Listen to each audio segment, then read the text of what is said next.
Breaking news Telangana మంత్రివర్గ విస్తరణలో senior నేత మల్రెడ్డికి చోటు దక్కకపోవడంతో ఆయన తీవ్ర అసంతృప్తి వ్యక్తం చేశారు.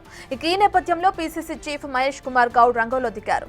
మల్రెడ్డిని బుజ్జగించారు. కేబినెట్ లో చోటు కల్పించాలనే వారి కోరిక సమంజసమేనని తెలిపారు. మల్రెడ్డి రంగారెడ్డి ఆవేదన బాధను తాను విన్నానని, సీఎంకు మీనాక్షి నటరాజన్కు ఏఐసీసీ పెద్దలకు వాస్తవాలను వివరిస్తానని మహేష్ గౌడ్ వెల్లడించారు.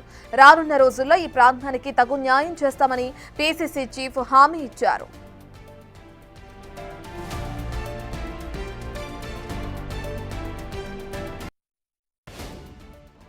చాలా కోణాల నుంచి ఏఐసీసీ పెద్దలు ఆలోచించి 3 మాత్రమే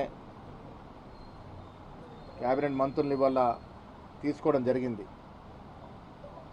ఇంకా 3 క్యాబినెట్ బర్తులు ఖాళీగా ఉన్నాయి. ఇవాళ రంగారెడ్డికి వచ్చినప్పుడు రంగన్న కానీ వారి నాయకత్వంలో పనిచేసే కాంగ్రెస్ సీనియర్ నాయకులు కానీ కార్యకర్తలు కానీ వారి కోరిక సమంజసమైనది.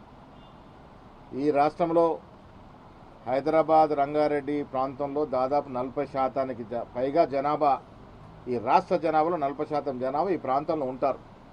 కాబట్టి ఈ ప్రాంతానికి క్యాబినెట్లో చోటు కల్పించాలని వారి సమంజసమైన కోరిక మాకు చెప్పడం జరిగింది. ఇది మేము కూడా సమంజసమైన కోరికగానే భావిస్తూ ఉన్నాం. రంగన్న గారితో మాట్లాడడం జరిగింది. వారి నేతృత్వంలో పనిచేస్తున్నటువంటి ప్రజాప్రతినిధులు కార్యకర్తలతో మాట్లాడడం జరిగింది. వారి ఆవేదన, వారి బాధని కూడా వినడం జరిగింది. ఇవన్నీ కూడా ఏఎస్సీ ఇన్ఛార్జిగా ఉన్నటువంటి మీనాక్షి నటరాజన్ ఇక్కడ రావాల్సి ఉండే కొన్ని కారణాలు రాలేకపోయింది. వారికి, ముఖ్యమంత్రి గారికి, అదేవిధంగా ఏఎస్సీ పెద్దలందరూ కూడా ఇక్కడ జరిగినటువంటి విషయాల్ని, వాస్తవాల్ని చెప్పి వచ్చే రోజుల్లో ఈ ప్రాంతానికి తగు న్యాయం చేసే విధంగా